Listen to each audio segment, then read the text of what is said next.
everyone! This video is going to be a review of the Messenger Oracle by Ravynne Phelan. Also going to be a little bit of a mini update. The date that I'm filming this video, which is March 14th, I am exactly 1 week away from my delivery date. So just want to let you all know that everything's still going well. Thank you so much for all of your kind thoughts and your prayers and well wishes. Everything is going really well, and so we're very excited now to finally get to meet our baby when he's born. So we've been really busy getting things together, and I've been busy, finishing up last minute appointments with clients and things like that to get ready. But now I'm hoping to take the next week to relax and just get ready to welcome him into the world.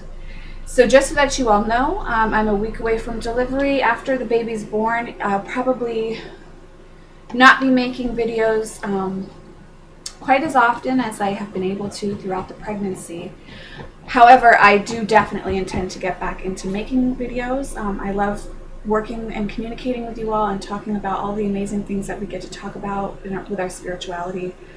And so I have no intention of not making videos. I probably will have a brief absence, so don't worry, because I will be back. So just wanted to let you all know about that and that everything's going very well. And Talula is here today with us for these reviews. We're doing Oracle reviews today, not tarot reviews, but I'm still going to put it under tarot reviews with Talula because it's just easier. So I wanted to talk about in this video the Messenger Oracle by Ravynne Phelan. I'm not sure if I'm mispronouncing her last name. She illustrated the Dragonfey Oracle by Lucy Cavendish, and I believe her name then was Michelle Lee Phelan, and she has since taken on a new magical name in her spiritual life and in her creative activities, which are a part of her spiritual life. So yay for her, good for her for doing that. And this is completely her deck. It's her first deck that's totally her own. And I checked out her website, and I believe she does have a tarot deck coming out soon too, which I'm really excited for. For the most part, I really love her illustrations. She's very famous for her dragon illustrations. I'm not so crazy about them, but I do love a lot of her animal spirit illustrations and things like that. And I'm going to show you that in the deck. Let me just check. This is a 50 card deck. I'm just going to compare for you. The box is much smaller than the Kuan Yin deck, and the cards are a great deal smaller than typical Blue Angel Publishing Oracle cards, which this is a Blue Angel deck. Of course it is, because I love it. So they're a lot smaller. They're much more close in size to an average tarot deck card, an average tarot card. So they're that size. So they're smaller, so they do make for easier shuffling. If you have smaller hands, it's going to be a great help for you. This is the backing in the card. It's the pentacle, the pentagram. Very beautiful. So you can tell when it's reversed. But she doesn't have reversal meanings in this deck. And so I'm sure that this deck is meant to be read upright only. Again, that's up to your personal preference if you decide you read reversals or not. The book that accompanies the deck is small. It's 75 pages long. It's a little book. Let me just show you. She has an intro section, which is really nice. Great intro. She has the 1 and 3 card spreads. And then she has the Gaia tree spread, which I've been saving to do for a little while now, and I'm hoping in the next week I can actually really dedicate some time to it.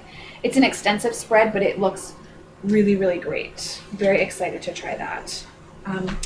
I got this deck in the beginning of January, so I have had a few months to get to know the deck, but I haven't had a chance to try that spread yet. Oh, and she does have a section about reversals.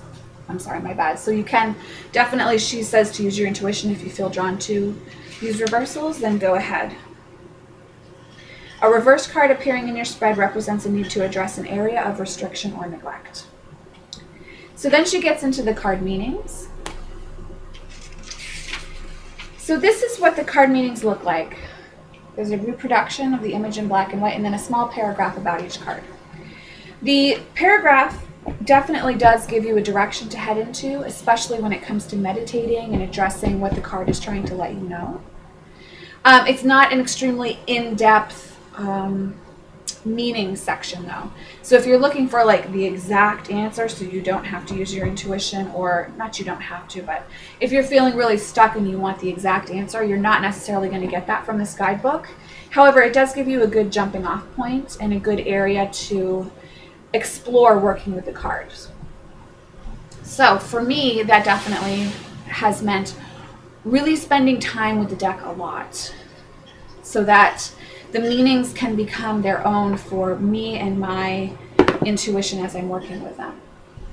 So now I'm going to show you some of my favorite cards in the deck. I just need to get those out and I will be right back. Okay, so Ravynne does use a lot of sacred geometry and symbolism in her decks. She is, I believe, Wiccan or a witch. She's definitely pagan, and you get that feel from her decks, and that's why I really love them, because I feel like it ties into my own spirituality very seamlessly and very beautifully. And you'll find a lot of sacred images, sacred geometry, sacred symbols in these cards as you spend more time meditating with them. That being said, let me show you the few that didn't necessarily like completely wow me as far as the illustration of the card goes. However, it hasn't stopped me from enjoying this deck thoroughly. Here is A New Day Dawns. So people either love her dragon illustrations or it's just not quite it for them. It's not quite it for me, but I definitely can appreciate them. Know Your Fears just doesn't really do it for me. Be Patient.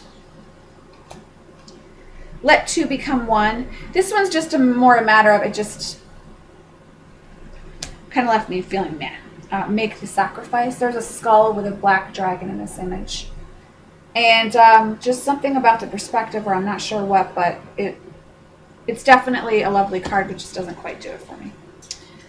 Nurture All You Love. Share Your Thoughts. If you're a cat person, you're going to love this card. I'm not necessarily a cat person, so Know You Belong.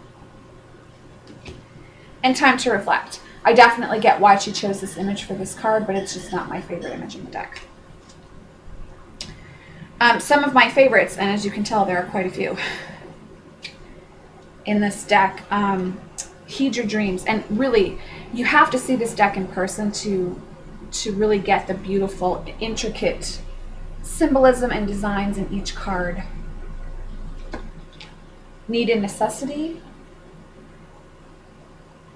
This is one of my favorite images. Her spirit animal drawings and illustrations are so moving and beautiful, and this is an example of one. Have Courage. You just get so much emotion from them. Seek the Lesson.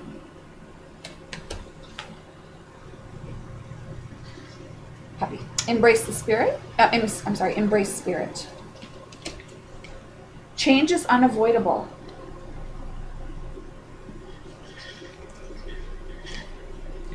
Embrace the Masculine.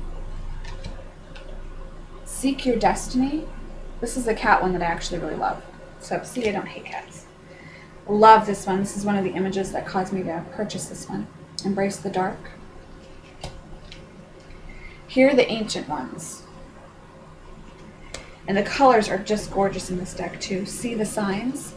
And again, in this card, you can't see with this camera, but there's a lot of symbolism. This card is why I bought this deck. As you can all imagine, it's an owl. See the truth. And I have quite the affinity with owls, so if there's a good owl illustration, I will purchase a deck just for that. Nourish the Soul. I love that image. Focus and Then Act. Embrace the Feminine. Love this one too. Know Your Power. Heed the Messengers. Observe in Silence. Trust in Magic. Let the Emotions Flow. This one has become like one of my absolute favorite images. You can't quite see in this camera, but there are waterfalls coming from her eyes as well as her mouth. Just gorgeous. Honor Gaia. She really dedicates this deck to Gaia. And And you can definitely tell that there's a lot of love and respect and honor for Gaia in this deck. Love that you are different. I love this image. So cool. Time to ground with Turtle. Do not fear the unknown. And seek your answers within. So the images are beautiful. Even the ones that I don't like, they don't cause a problem or a hindrance for me in reading it all. I'm just not in love with them as I am with the others in the deck. This deck is really great for meditation, daily draws. It's especially great to use as blessing cards or in spreads, I have found. This is an oracle deck that, for me anyhow, really likes to work that way. In the larger spread sets, and also as blessing cards or clarifying cards, especially for my clients, I have found. This deck is really, really beautiful, and I found that my clients end up really being able to get the message themselves very clearly when they draw any of the cards in this deck. The images speak to them, and in a way it's really about me just stepping back and letting them get the message from the card and not needing to tell them what the card means, because it's often completely unique for each person, and yet the message is very truly and deeply felt and very beautifully experienced for the clients that I've used this deck with. So I definitely highly recommend the Messenger Oracle by Ravynne Phelan. Absolutely beautiful, and it's nice that there's a deck with a smaller card size for those of you who have a hard time with a larger size. So I hope that this has helped you decide if this is a deck you want to purchase or not. I really truly do love this deck, and I hope that you enjoy working with it just as much as I have. So I will see you in the next video.